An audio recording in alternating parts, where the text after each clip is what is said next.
नमस्कार बच्चों, स्वागत है आपका अपने यूट्यूब चैनल हरियाणा सेंट्रल पर। Assistant professor HPSC botany and HPSC PGT biology की सीरीज को आगे बढ़ाते हुए आगे आपके लिए लेके आए हैं next topic apoptosis programme cell death जिसे बोलते हैं, जो कि आपके सिलेबस में दिया हुआ है, मेंशन किया हुआ है एचपीएससी ने। तो इसको डिटेल में कवर करेंगे और देखेंगे कि यहाँ से कितने क्वेश्चन आने की संभावना है और किस पोर्शन से क्वेश्चन बन सकता है। ठीक है, तो स्टार्ट करते हैं एपोप्टोसिस यानी सेल डेथ से। Main type of cell death, ठीक है, कौन कौन सी होती है? नेक्रोटिक और एपोप्टोटिक, दो तरह की होती है। अब इनमें मेजर डिफरेंस समझ लेते हैं क्या है। जो नेक्रोटिक होती है वो कैटास्ट्रोफिक होती है, ठीक है, नेचर में, और एपोप्टोटिक होती है प्रोग्राम में। प्रोग्राम मतलब पहले तय होता है, तयशुदा, कि भाई इतने साल तक ये होगी, यहाँ इसका ब्रेकडाउन होगा, सब कुछ प्रोग्राम होता है। ठीक है, तो स्टार्ट करते हैं अपने लेक्चर को। ये देखिए आपके लिए चलो, there are two main type of cell death: apoptosis and necrosis. Apoptosis usually a part of regulated process and has been called programmed cell death or cell suicide. ये इसके नाम है। It is a carefully regulated event requiring energy from the dying cell. अब question आपसे पूछेगा statement base, क्या apoptosis को energy की रिक्वायरमेंट होती है? यस, आपको पहला क्वेश्चन तो यहीं से बन जाएगा। ठीक है, apoptosis requiring energy from the dying cell, usually resulting in cell shrinkage and fragmentation. सबसे पहले क्या है, आपकी सेल क्या होगी? श्रिंक होगी। ये देखिए ऊपर डायग्राम में दिखा है, नॉर्मल सेल है, सेल क्या होगी? श्रिंक होगी। नॉर्मल सेल से ये ऐसे साइज में कॉन्ट्रैक्ट होगी, और जैसे ही क्या होगी? श्रिंक होगी, फिर इसका फ्रेगमेंटेशन हो जाएगा। Phagocytosis of the resultant apoptotic body ensure there is no associated inflammation and bystander tissue damage। जैसे ही फ्रेगमेंट होगी तो उसका फैगोसाइटोसिस हो जाएगा, यानी इनगल्फ कर लिया जाएगा ताकि इन्फेक्शन ना फैल जाए। ये तो हो गया apoptosis. Necrosis typically result from a significant cellular injury. जो नेक्रोसिस है वो किस वजह से होती है? सेल में कोई इंजरी हो जाती है, सेलुलर इंजरी हो जाती है, चोट लग जाती है। तो जैसे ही हमको चोट लगती है, तो आपको बेसिक्स आप सोच समझ के चलिए, जैसे ही हमको चोट लगती है तो हमारी क्या करती है? सेल स्वेल हो जाती है, स्वेलिंग हो जाती है, सूज जाती है, और फिर क्या करती है? ब्रेस्ट हो जाती है, releasing intra cellular content in an uncontrolled manner. अब वो अनकंट्रोल्ड मैनर में अपना जो कंटेंट है वो बाहर निकालने की कोशिश करती है। इसी जब वो निकालने की कोशिश करती है कंटेंट, इसी कड़ी में क्या हो जाता है? इन्फ्लेमेशन हो जाता है, और टिश्यू को क्या हो जाता है? डैमेज हो जाता है। ये होगी नेक्रोसिस। बेसिक डिफरेंस आपको दोनों में समझ आ गया होगा। ठीक है, चलिए अब देखते हैं एपोप्टोसिस क्यों जरूरी है। एपोप्टोसिस, ठीक है, थोड़ा सा इसको नीचे स्क्रॉल कर लेते हैं ताकि आपको अच्छे से दिख जाए। Apoptosis is used for many purposes. During the development of embryos, organs are shaped by building oversized structure and then pruning back the cell that are needed. For instance, during development of the nervous system, half of the neurons die, leaving the proper neural wiring. If you watch the tadpole loses its tail, you also see apoptosis in action. When you are adult, apoptosis continues its work as obsolete cells die and are replaced by new cells, particularly in organ with high turnover such as the bone marrow and intestine। ये बोल रहा है कि आपने देखा होगा जो cell होती है उनका लिमिटेड पीरियड होता है, उसके बाद वो क्या हो जाती है? डिग्रेड हो जाती है, और वो वापस क्या हो जाती है? बन जाती है। ठीक है, apoptosis protected from the cell damage by radiation और इन्फेक्टेड बाय वायरस। अब एपोप्टोसिस नहीं होगी, मान लिया, ले मैन की भाषा में बता रहा हूँ, ये सेल है, ये इन्फेक्ट होगी, ठीक है, हमको जुकाम हो गया, कॉमन कोल्ड, ठीक है, उसने एक सेल को इन्फेक्ट कर दिया। अब ये इन्फेक्ट सेल का कोई इलाज नहीं किया, या इसको हमने बाहर नहीं फेंका, जैसे हम कूड़े को घर से बाहर नहीं फेंकते तो गंदगी फैल जाती है, डिजीज होने की संभावना। ऐसे ही अगर बॉडी से डैमेज सेल को बाहर नहीं निकाला तो फिर बॉडी में जो दूसरी सेल वो इफेक्ट हो जाएगी। इसलिए एपोप्टोसिस बहुत जरूरी है। जो ये डैमेज या इन्फेक्टेड सेल है, इसको क्या करना है? आपको बाहर निकालना है, और वो बाहर निकालने का ही मैकेनिज्म क्या है? एपोप्टोसिस है। Apoptosis protect us from cell damage by radiation or infected by virus. When detected, these rogue cells are told promotely to commit suicide. Apoptosis is also one of our major defenses against cancer. इसके अलावा apoptosis एक major defence mechanism है किसके against? Cancer के against. And deadly cancer cell often have mutation that disable their own apoptosis machinery. This image shows the effect of lack of programmed cell death, specifically apoptosis on the toes of human. A mutation causes the middle two toes to remain connected, so development much of who we are and who we become is because of what was purposely lost and removed. As we have seen many times throughout this term, evolution continue to be this convoluted path that adds one structure to only remove it later in the final product. अब ये आपको ये example दे रहा है, ये क्या है, apoptosis. Apoptosis का ये एग्जांपल आपको बता रहा है, ठीक है। क्या बता रहा है, अब ये सारी क्या थी, जुड़वा थी, ये ऐसे थी, ये देखिए ये ऐसे थी, ठीक है। अब हमारी हाथों की उंगलियों को आप देखना अच्छे से, ये ऐसे वेब ऐसे जुड़ी हुई थी। एपोप्टोसिस हुई, यहाँ से सेल की डेथ हुई, ये अलग होगी, फिर सेल की डेथ हुई, वो अलग होगी। अब ये क्या, ये अलग नहीं हो पाई, यानी यहाँ क्या थी, एपोप्टोसिस नहीं हो पाई, ठीक है, तो इसलिए अलग नहीं हो पाई। तो आपको एक एग्जांपल देके बताने की कोशिश की गई है, ठीक है। अब बात कर लेते हैं मॉर्फोलॉजी ऑफ एपोप्टोसिस, ठीक है। मॉर्फोलॉजी क्या है, एपोप्टोटिक सेल न्यूक्लियर कंटेंट आपके पास, सबसे पहले एपोप्टोटिक मेम्ब्रेन की ब्लैबिंग होगी। पहला स्टेप क्या है एपोप्टोटिक में, ब्लैबिंग, ठीक है। क्या है, ब्लैबिंग। अब इसमें क्या होता है, स्मॉल सरफेस मेम्ब्रेन ब्लैब, अंदर की तरफ ब्लैब करना, यानी इनवर्ड हो जाती है। ये सिंपल है, इसको देखना, मैं जो सेकंड डायग्राम बना रहा हूँ, ठीक है, ये ऐसे हो जाएगी, मतलब अंदर की तरफ श्रिंकेज स्टार्ट हो जाएगी, ठीक है। फर्स्ट स्टेप तो ये है, nuclear fragmentation, large dynamic membrane bleb, और थोड़ी ब्लैबिंग होगी, फिर और ज़्यादा ब्लैब हो जाएगी, ये देखो, इससे ये बिल्कुल ऐसे हो जाएगी ब्लैब, और जो न्यूक्लियस है उसकी फ्रेगमेंटेशन हो जाएगी, वो टूट जाएगा। तो ये काम हो गई। आ जाओ इस साइड आ जाओ। इसके बाद ये क्या होगा, formation of apoptotic membrane protrusion, जैसे ही वो ब्लैब हुई थी, फिर प्रोट्रूजन बाहर निकल जाएंगे, ये निकल गया, ठीक है, ये निकल गया, ये निकाल दिया, ये निकाल दिया, ये निकाल दिया, ये निकाल दिया, प्रोट्रूजन, ये प्रोट्रूजन बाहर हो जाएंगी। मिडिड एपेटोपोडिया, इनको बोला जाता है एपोप्टोटोपोडिया, ठीक है, जो कि आगे डेथ करवाएगी। प्रोट्रूजन ऐसे बनते हैं, मिडिड सेगमेंटेशन प्रोट्रूजन, सेकंड प्रोट्रूजन बन गई। थर्ड स्टेप में क्या होगा, सेल फ्रेगमेंट हो जाएगी, बिल्कुल टुकड़े टुकड़े हो जाएंगे, छोटे छोटे एपोप्टोटिक बॉडीज बन जाएगी, ये देखो ऐसे, इतने से सेल के, ठीक है। अब इसका देख लेते हैं थ्योरी क्या बोलता है। Blebbing is one of the defined feature of apoptosis, blebbing क्या है, डिफाइंड फीचर है एपोप्टोसिस का। During apoptosis programme cell death, the cell cytoskeleton breakup, जो सेल का साइटोस्केलेटन है वो क्या हो जाता है, ब्रेकअप हो जाता है। Which causes the membrane to bulge, bulge इसकी वजह से क्या हो जाती है, मेम्ब्रेन ब्लज हो जाती है आउटवर्ड, बाहर की तरफ, ठीक है। दिस ब्लजेस में सेपरेट फ्रॉम द सेल, और ये ब्लजेस क्या हो जाते हैं, सेपरेट हो जाते हैं सेल से। Taking a portion of cytoplasm with them, साथ में क्या ले जाते हैं, साइटोप्लाज्म का एक पोर्शन ले जाते हैं, to become known as apoptotic bleb. अब इन्हें क्या बोल दिया, apoptotic bleb. Phagocytic cell eventually consume this fragment and the component are recycled. अब जो ये बने थे इनको क्या कर लेगी, फाइगोसाइटिक जो सेल होती है सेल पे, उनको इनगल्फ कर लेगी, खा जाएगी, ठीक है। Two type of bleb are recognized in apoptosis, दो तरह के ब्लैब बनते हैं, स्मॉल सरफेस ब्लैब, ठीक है, एक तो बनेगी small surface bleb are formed. उसके अलावा कौन से बनेंगे, during latest studies larger so called dynamic bleb में अपीयर, थोड़े बड़े जिसको डायनामिक ब्लैब बोला जाता है वो भी बन जाएंगे, विच में कैरी, जो क्या कैरी करेंगे, larger originally fragment such as larger part of the fragmented apoptotic cell nucleus, ठीक है। मॉर्फोलॉजी समझ में आ गई, और डिटेल में मॉर्फोलॉजी को देख लेते हैं। DNA is cleaved in uniform manner during apoptosis, जब एपोप्टोसिस होगी तो डीएनए एक यूनिफॉर्म मैनर में क्या होगा, क्लीव होगा, यानी टूटेगा, ठीक है। कैसे, another key feature of apoptotic cascade is that the DNA of apoptotic cell is cleaved in a uniform manner between histone to create a ladder when separated on an agarose cell.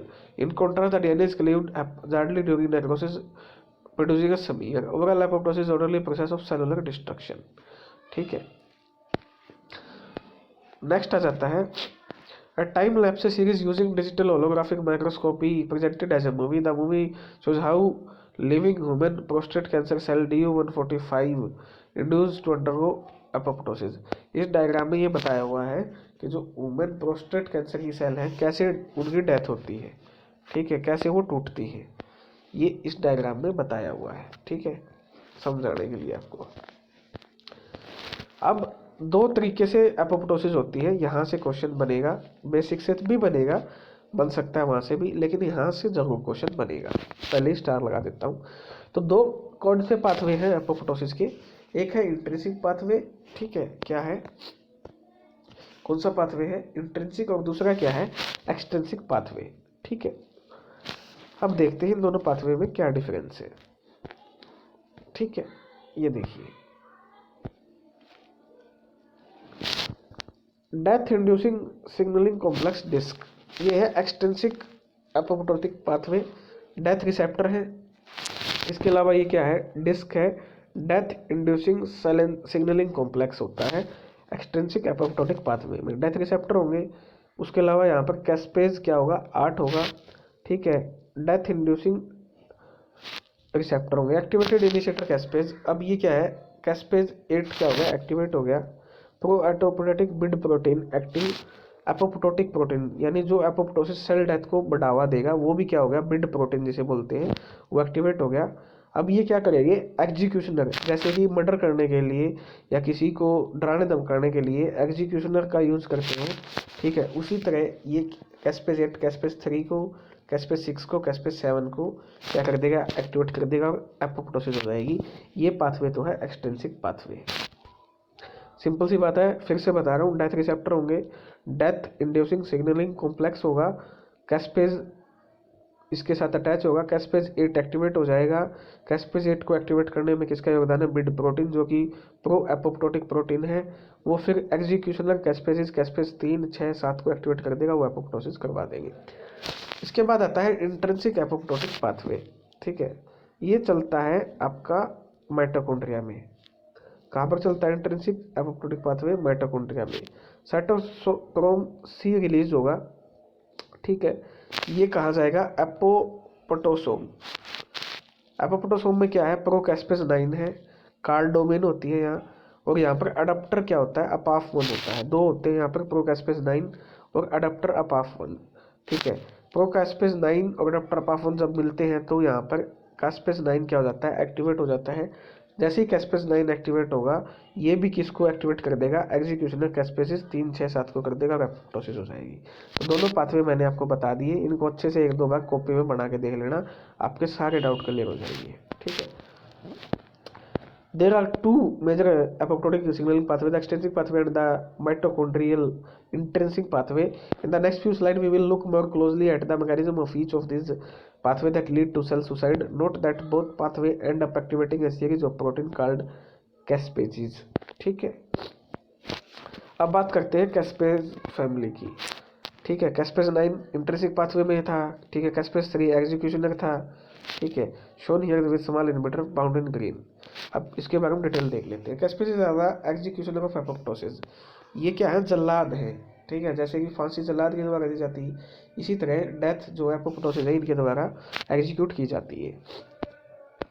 Once activated by gate keeper molecule such as apoptosome, एक बार ये अगर क्या हो गए? Activate हो गए, they chop up strategic protein the cell, फिर ये गला रेत देंगे। चोप अप मतलब यही होता है, उनको मतलब डेथ तक पहुंचा देंगे। The name refer to 2 properties of this enzyme, first they are cytosine protease. अब इनके नाम में पता चल जाएगा कैस्पेज का मतलब क्या होता है। सबसे पहले तो ये C4 सिस्टीन और P4 प्रोटीएज, सिस्टीन प्रोटीएज है that use the sulphur atom. ये क्या करते हैं? सल्फर एटम का यूज करते हैं cysteine to perform the cleavage reaction, ठीक है। क्लीवेज रिएक्शन के लिए क्या करते हैं? सिस्टीन प्रोटीएज है, सल्फर का यूज करते हैं। ये बात आपको पता होनी चाहिए, ठीक है। C4 caspases. Second, they cut protein next to aspartate amino acid in their chain, ठीक है। ये था ना कैस्पेज। C4 आपको पता चल गया क्या होता है, ठीक है। उसके बाद ये AS4 एस्पार्टेट, ये एस्पार्टेट अमीनो एसिड से जो अगले वाला है उसको कट करते हैं, कोई भी प्रोटीन है, ठीक है, in their chains. They do not cut indiscriminately, instead they are designed to make exactly the right cut needed to disassemble the cell in an orderly manner। ये बिल्कुल exactly कट मारते हैं, ठीक है, इनको इस तरह बनाया जाता है। Almost a dozen caspases have been discovered in human cell, each with a slightly different task। Caspase 1 also known as interleukin 1 beta converting enzyme। काफ़ी सारे कैस्पेसेस जो ह्यूमन बॉडी है या सेल है उसमें डिस्कवर हो चुके हैं। इनमें से कैस्पेज 1 की ये बात कर रहा है। कैस्पेज 1 को बोलता है interleukin converting enzyme which was the first one discovered. सबसे पहले कैस्पेज 1 डिस्कवर्ड हुआ था, जिसको हम इंटरल्यूकिन कन्वर्टिंग एंजाइम भी बोलते हैं। It is not involve directly in apoptosis, ये सीधा सीधा एपोप्टोसिस में इन्वॉल्व नहीं था, but instead processes as cell signalling molecule in white blood cell. बल्कि ये किस तरह से इसकी फंक्शन मिली थी, cell signalling molecule in WBC में इसका काम था, सेल सिग्नलिंग मॉलिक्यूल के रूप में कैस्पेज 1 का। उसके बाद देखिए caspase 9 is an initiator caspase 1 that began the process of apoptosis. Caspase जो 9 है वो इनिशिएटर कैस्पेज है, जो कि प्रोसेस ऑफ एपोप्टोसिस है उसको क्या करता है, स्टार्ट करता है। It receive the message to begin work, इसको मैसेज मिलता है भाई तू अपना काम स्टार्ट कर, एक्टिवेट हो जा और कट मार फटाफट जाके, ठीक है। The effector caspase are also known as the executioner, फिर ये एग्जीक्यूशनर कैस्पेज इसको एक्टिवेट करता है, ठीक है। इनमें भी क्या होती है, हायरार्की होती है। इनका एक बॉस होता है, वो मैसेज भेजता है अपने नीचे दो छोटे बॉसों को, दो छोटे बॉस फिर दूसरे दो छोटे बॉसों को मैसेज भेजते हैं, ऐसे इनमें काम चलता है, ठीक है। अब आ जाते हैं कैस्पेज फैमिली को। ये देखिए apoptosis type of caspase initiator है जो स्टार्ट करने वाले हैं, कैस्पेज 2, कैस्पेज 8, 9, 10। एग्जीक्यूशनर 3, 6, 7, ठीक है, सिंपल, जो फांसी देंगे, ठीक है। Here is a table of some of common caspases involved in the apoptotic cascade. Caspase 9 is predominantly involved in the intrinsic apoptotic pathway, हम ऊपर भी पढ़ चुके हैं। माइटोकॉन्ड्रियल या इंट्रिंसिक एपोप्टोटिक जो पाथवे है उसमें कैस्पेज 9 क्या करता है, प्रीडोमिनेटली इन्वॉल्व होता है। वेराज कैस्पेज जो 8 है, 2 और 8 है, वो क्या है आपके एक्सट्रिंसिक जो इनिशिएटर है उसमें यूज होते हैं कैस्पेज 2 और 8, ठीक है। कैस्पेजेस आर जाइमोजेंस। अब इन्होंने क्या बोला, जो कैस्पेजेस है वो क्या है, जाइमोजेंस है। अब इसका मतलब क्या है, एज यू माइट इमेजिन, आप सोच सकते हो caspases are dangerous enzyme to have around, so they are created in the form of inactive proenzyme और जाइमोजेन। अब अगर कैस्पेजेस होंगे तो ये तो फिर भाई धड़ाधड़ डेथ करवाते जाएंगे, अगर इन पे कोई कंट्रोल ही नहीं हुआ तो जल्लादों को रोकना भी तो है। तो इसलिए इनको किस फॉर्म में रखा जाता है, इनएक्टिव प्रोएंजाइम या जाइमोजेन की फॉर्म में रखा जाता है, ठीक है। The structure on the left PDB जो एंट्री है 1 KB shows one example pro caspase 7। The active site reactive cysteine shown in yellow, ये जो येलो साइट में सिस्टीन है ये एक्टिव है। And 2 basic and 1 acidic amino acid, 2 arginine and 1 glutamate shown in blue, ठीक है। The trichoma is aspartate in the protein that is cleaved. As you can see, the procaspase is floppy and these 4 key amino acids are not assembled into a tight active site. When the caspase is activated by making a few strategic cut in the protein chain, the active site can form the proper conformation. The structure on the right PDB entry shows active caspase 7 with a short protein chain bound in the active site. The structure catches the enzyme in the middle of its reaction. The cysteine is bound to the target protein chain and aspartate is nestled inside the basic amino acid. ये caspase कैसे structure दिया हुआ है वो उसका diagrammatic form में समझाया हुआ है। अब बात कर लेते हैं इंट्रिंसिक पाथवे की, ठीक है भाई। इंट्रिंसिक पाथवे आपको पता है माइटोकॉन्ड्रियल पाथवे होता है, इसमें BCL2 की इन्वॉल्वमेंट होती है। The mitochondrial intrinsic pathway is regulated by BCL2 family protein. ये जो पूरा पाथवे है BCL2 फैमिली प्रोटीन के द्वारा क्या होता है, रेगुलेट होता है। The BCL2 family consist of over 25 related protein that share BCL2 homology. ये 25 से ज़्यादा प्रोटीन होते हैं इस फैमिली में है। The BCL2 family protein consist of member that either promote और इनहिबिट एपोप्टोसिस। BCL फैमिली में 2 तरह के हैं, प्रमोटर भी होते हैं जो एपोप्टोसिस यानी डेथ को बढ़ाएंगे, बढ़ावा देंगे, और इनहिबिटर भी होते हैं जो एपोप्टोसिस को क्या करेंगे, रोकेंगे, ठीक है। दोनों तरह के होते हैं। The intrinsic apoptotic pathway can be activated by internal cellular damage and stress. ये एक्टिवेट कब होगा, जब इंटरनल डैमेज होगा सेल को या स्ट्रेस होगी, including treatment with DNA damaging agent, या आपने कोई ऐसी ड्रग खा ली है जो अंदर जाके कुछ छेड़खानी कर रही है DNA के साथ, ठीक है, या DNA को डैमेज पहुंचा रही है, ठीक है। They control apoptosis by governing the process of mitochondrial outer membrane परमिटाइजेबल MOP which is a key step in the pathway apoptosis. ये क्या करते हैं, ये कंट्रोल करते हैं, ठीक है, किसको, एपोप्टोसिस को, by governing the process of mitochondrial outer membrane permeabilization को, ठीक है, MOMP इसको बोलते हैं। Apoptosis mitochondrial outer membrane pre permeabilization को, ठीक है। ये क्या है, विच is a key step in the interesting pathway of apoptosis. BCL2 family protein have a general structure that consist of hydrophobic alpha helix होता है surrounded by amphipathic alpha helices. Some member of the family have transmembrane domain at their C terminus which family function to localize them to the mitochondria. अब ये BCL2 के बारे में इन्होंने थोड़ा बताया हुआ है, जो इंपॉर्टेंट है मैंने वो बता दिया है आपको. ठीक है, ये देखिए BCL2 फैमिली में दो तरह के होते हैं. एक तो होते हैं एंटी एपोप्टोटिक जो कि सेल डेथ को रोकते हैं. तो जो सेल डेथ को रोकते हैं वो कौन कौन से होते हैं, वो हो गए BCL2, BCLXL, SED9, A1, BFL1 and MCL1. अब आपसे क्वेश्चन क्या पूछा जाएगा, चार ऑप्शन दे देगा आपसे, 1 2 3 4 पूछेगा एंटी एपोप्टोटिक कौन सा इनमें से. तो आपको याद होना चाहिए BCL2, BCLXL, CED SED9, ठीक है, MCL1, ठीक है, A1, BFL1. उसके बाद आपसे क्वेश्चन पूछ लेगा इनमें से प्रो एपोप्टोटिक कौन सा है. बैक्स दोनों हैं, ये बढ़ावा देते हैं. डीवा है, बिम, ठीक है, BCLXS है, बैड बिड EGL1. ये सारे क्या हैं, ये आपको एपोप्टोसिस को बढ़ाएंगे. ठीक है, आपको ये देखो यहाँ से क्वेश्चन आएगा HPSC में 100%. ठीक है, फिर कहेंगे कि सर ने बताया नहीं, मैं आपको पहले ही बता रहा हूँ. ठीक है, यहाँ भी आएगा और CSIR का जो नेट का एग्जाम होगा आपका JRF का, उसमें भी यहाँ से क्वेश्चन आएगा. तो ये दोनों के लिए इंपॉर्टेंट क्लास है.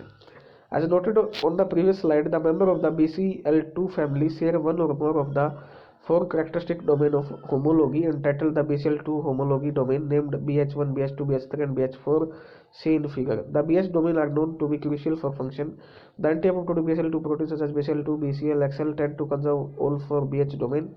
The BH domain also serve to subdivide the pro-apoptotic BCL protein into those with several BH domain. Backs and back of those protein that have only the BH3 domain.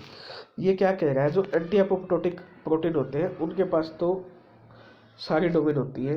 जो BH domain चारों है ना, चारों domain होती है. लेकिन जो pro apoptotic होते हैं, जो डेथ को बढ़ावा देते हैं, उनके पास एक ही डोमेन होती है. वो कौन सी होती है, BH3. तो JRF में ये क्वेश्चन पूछ लेगा. ये भाई HPSC लेवल का तो क्वेश्चन नहीं है, लेकिन JRF CSIR लेवल का क्वेश्चन यहाँ से बन जाएगा. जो प्रो एपोप्टोटिक होते हैं उनके पास कितनी डोमेन होती है, तो एक ही डोमेन होती है. और वो डोमेन कौन सी होती है, ओनली BH3. ठीक है, इतना आपको यहाँ से याद करना है. अब एक टर्म आई थी आपकी MOMP, इसको मैं थोड़ा नीचे कर लेता हूँ. ठीक है, ये होगी MOMP. ठीक है, अब ये MOMP क्या बोल रहा है, माइटोकॉन्ड्रियल आउटर मेम्ब्रेन परमेबिलिटी क्या होती है. आफ्टर एपोप्टोटिक स्टिमुलस, जैसे एक मैसेज आएगा सेल डेथ का, BH3 only protein activate, BCL2 associated protein Bax. BCL2 किसको एक्टिवेट कर देगा, बैक्स को. And BCL2 homologous antagonist killer back which undergo conformational change and insert into mitochondrial outer membrane back oligomerase and form pore. अब ये क्या कर देगा, back यहाँ पर पोर बना देगा माइटोकॉन्ड्रिया की मेम्ब्रेन में. ठीक है, releasing cytochrome C from the intermembrane space into the cytosol. अब बैक ने पोर बना दिया. अब यहाँ से इन पोर से क्या हो जाएगा, जो साइटोक्रोम C है माइटोकॉन्ड्रिया के अंदर, वो बाहर आ जाएगा. और वो बाहर आके साइटोसोल में आ गया. ठीक है, इतना समझ में आ गया, आ जाएगा आसानी से. Into the cytosol when cell are not undergoing apoptosis, जब सेल एपोप्टोसिस में नहीं जाती है, the antiapoptotic BCL2 member prevent mitochondrial outer membrane permeabilization. जब तो BCL2 जो होता है वो इसकी परमेलाइजेशन नहीं होने देता, यानी इसको साइटोक्रोम C को बाहर नहीं निकलने देता. ठीक है, वो बैक या बैक्स को इनहिबिट करके रखता है BCL2. ठीक है, ताकि जो साइटोक्रोम C है वो बाहर ना निकले. ठीक है,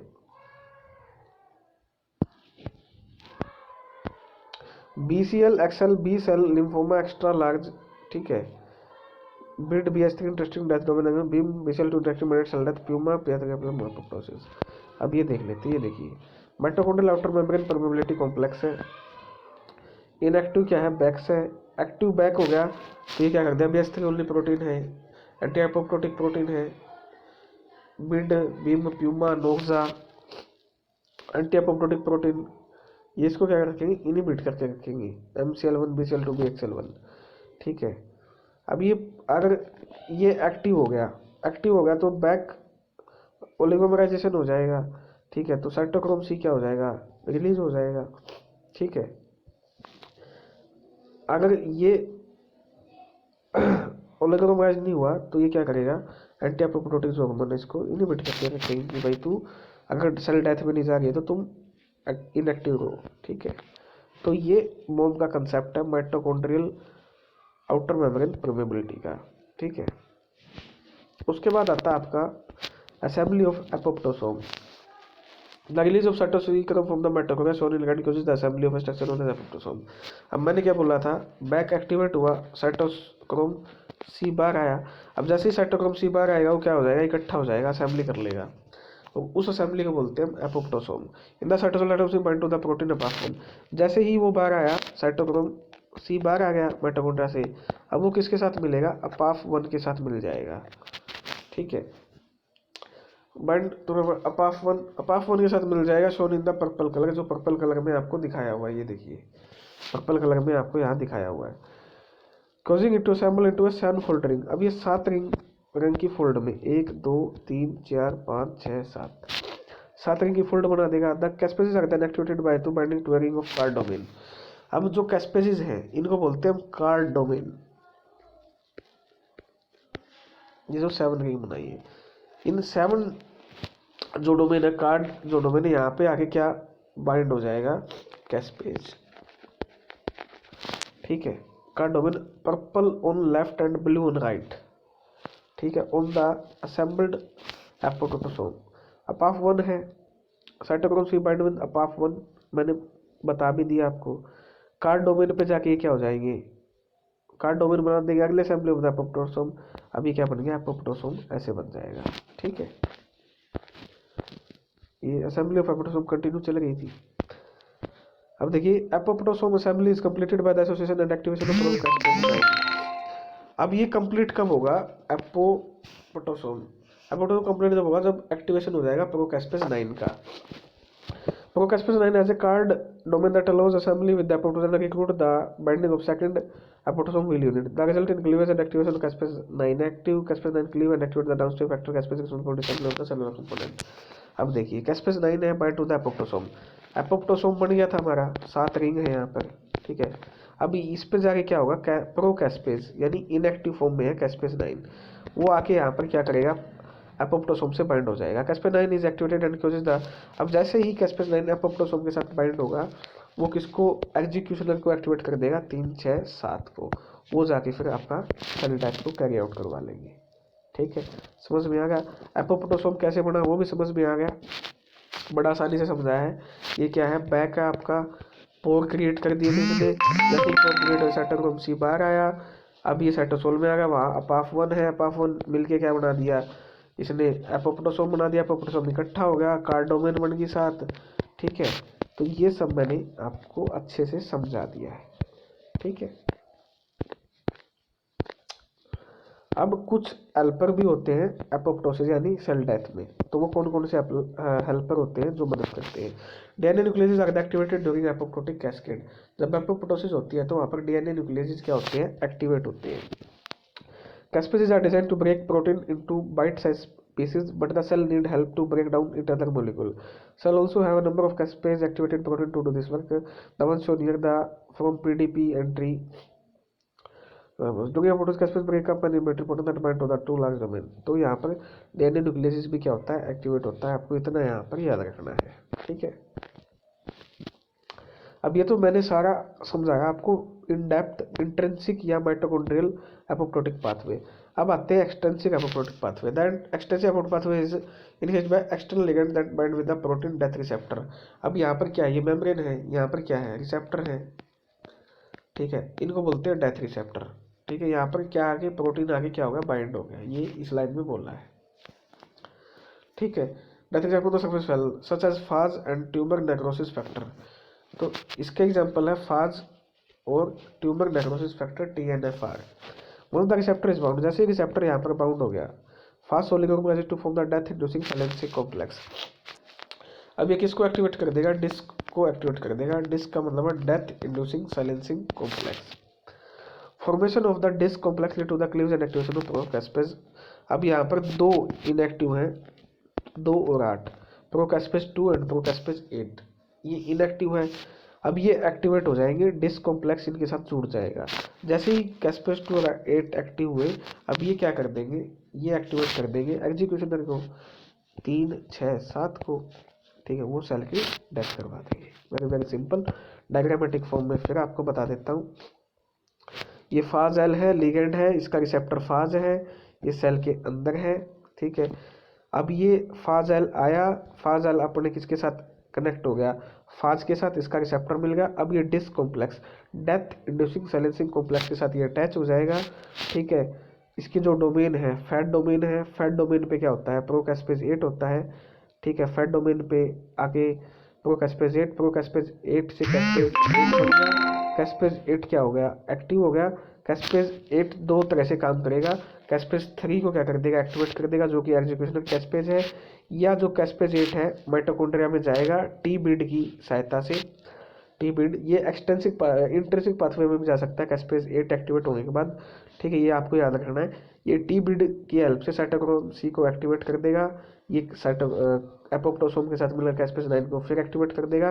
कैस्पेज 9 फिर से किसको कर देगा एक्टिवेट, एग्जीक्यूशनल कैस्पेज 3 को, ठीक है। उसके अलावा डिस्क की जो दूसरी जो फ्रेगमेंट होती है वहाँ पर होता है आर रिप डोमेन, ठीक है। रिप डोमेन क्या करती है, उस पर कैस्पेज 2 होता है। जैसे ही रिप डोमेन पे रिप 1 पे कैस्पेज 2 एक्टिवेट अटैच होगा तो कैस्पेज 2 एक्टिवेट हो जाएगा, ये कैस्पेज 3 को एक्टिवेट कर देगा, फिर से सेल की क्या हो जाएगी, डेथ हो जाएगी, ठीक है। ये आपको याद रखना है। The extensive apoptotic pathways initiated by external ligand that one, ये मैं आपको बता चुका हूँ, ठीक है। क्लीनिंग अप द मैश, ठीक है। Apoptosis does not lead to inflammation surrounding tissue, ये इन्फ्लेमेशन यानी स्वेलिंग नहीं करती है सराउंडिंग टिश्यू में, meaning there is no bystander tissue damage, यानी इसमें पूरी प्रोसेस चल रही है ना इस सेल में, तो ये साइड वाले सेल को क्या है, इफेक्ट नहीं करती है।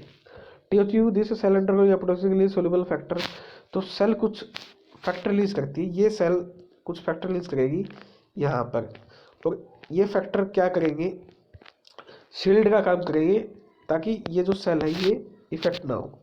जैसे ये फैक्टर कौन से है, nucleotide ATP, UTP, कीमोकाइन that recruit phagocytosis, ठीक है।